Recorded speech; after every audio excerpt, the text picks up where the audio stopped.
Hey everybody, I have a video here for you today. We're going to take a look at some more ancient lost history in the U.S. and we're going into Pittsburgh, Pennsylvania, steel country, and just not too far away from the center of the city is a place called McKees Rocks. We're going to go down here on Google Earth, and this was one of the more well-known sites in the 19th century.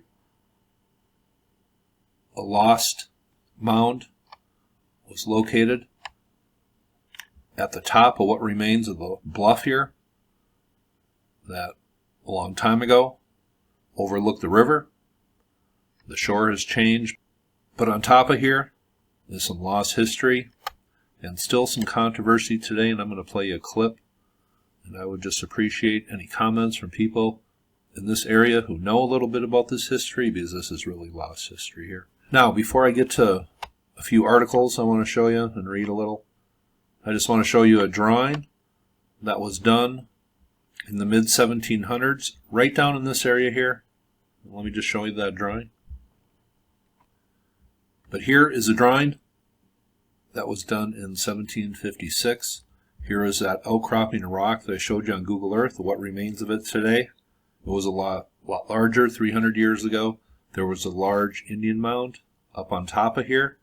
It could be seen for miles around, and it was probably the most famous site in the area of what became Pittsburgh today. But this figure here, this is George Washington, this is Christopher Gist, and they are meeting Chief Goyasuda, a famous chief from around this time period and from around this area. Just wanted to show you that. And this will give you an idea of how different the river is flowing today from, say, 100 years ago. This is the way it looked, with the river coming right up to the outcropping, and this has been quarried away, a lot of it, but this is where the mound was, right up on top of here. Would have been an ideal point to be seen and noticed. But here is a man standing on top of the mound that was on top of that rocky outcrop. There was some excavation work done here about 100 years ago, but this has been lost to time and progress.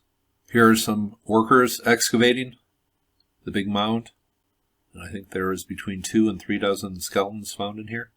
And today, this important place where people a long time ago buried their dead in ceremonial, ritualistic fashion, this is all that remains today, the sign. Largest Native American burial mound in western Pennsylvania, 16 feet high and 85 feet wide. It was hand-built by the Dina people between 200 BC and 100 AD, and later used by the Hopewell people.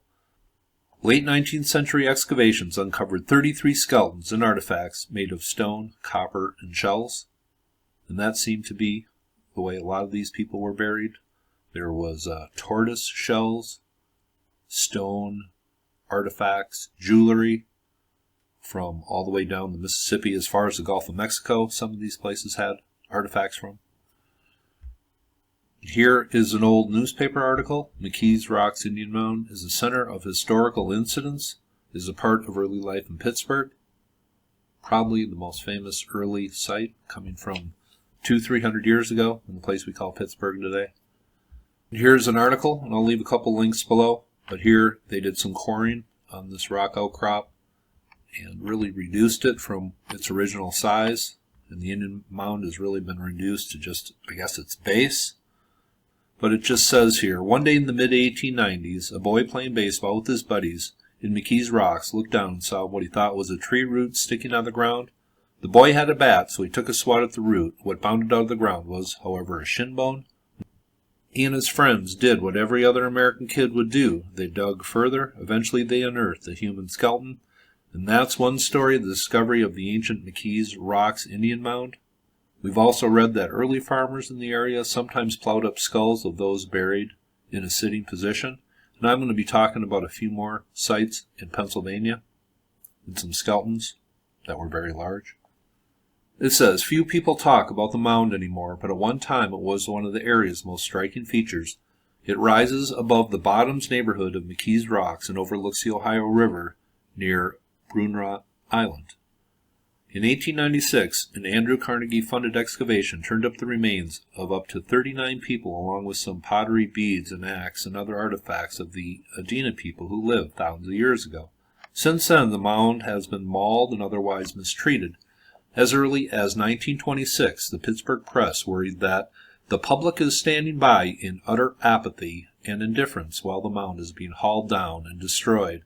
During the Depression years, the WTAE quarried rock from the mound. Kids climbed over its heights in search of arrowheads. People picnicked there. Later, an oil company and other industrial firms chopped into the mound and the once imposing cliffs at its eastern edge.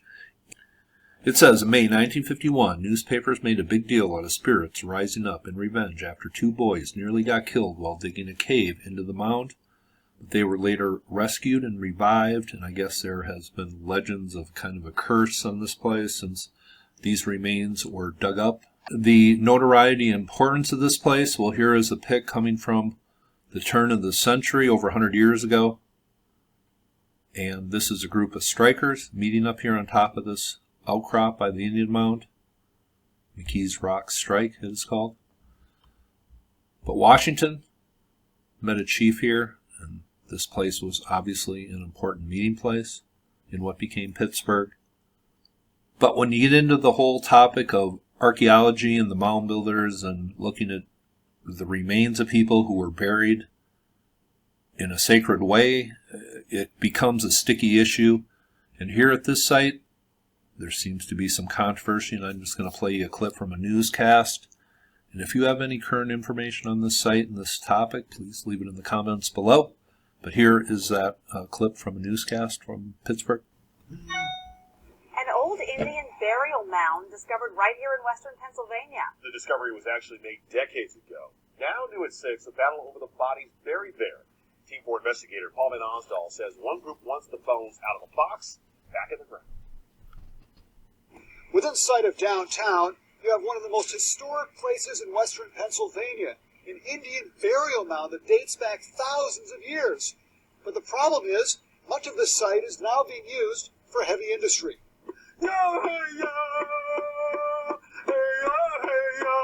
Eugene Strong, part Potawatomi Indian, is singing for the thousands of bodies he believes are still buried in the ancient mound that sits behind the oil tanks. That is to honor and respect the ancestors of this mound. Aho! The McKees Rocks Indian Mound is considered a historic site, the oldest Indian burial ground in western Pennsylvania. A century ago, archaeologists removed the remains of 33 members of the Adena and Hopewell tribes. They were briefly displayed at the Carnegie Museum of Natural History, but then Strong says they were packed up and moved to a warehouse. Would anyone want their grandfathers or great-grandfathers to be put in cardboard boxes in a warehouse when they were properly buried to begin with? A spokesperson for the Carnegie Museums tells me federal regulations govern Native American museum collections, and we are in full compliance with the federal regulations. Strong says the Potawatomi tribe is planning to petition the federal government to move the bodies. We want those bodies back in the mound. The Mound Society of Western Pennsylvania is in the process of buying this property, which sits on the edge of the Indian burial mound. They're hoping that this can be the final resting place for those 33 remains that are now being housed at the Carnegie Museum. Reporting in McKees Rocks, Paul Van Osdal, Channel 4 Action News. So, I can see that gentleman's point.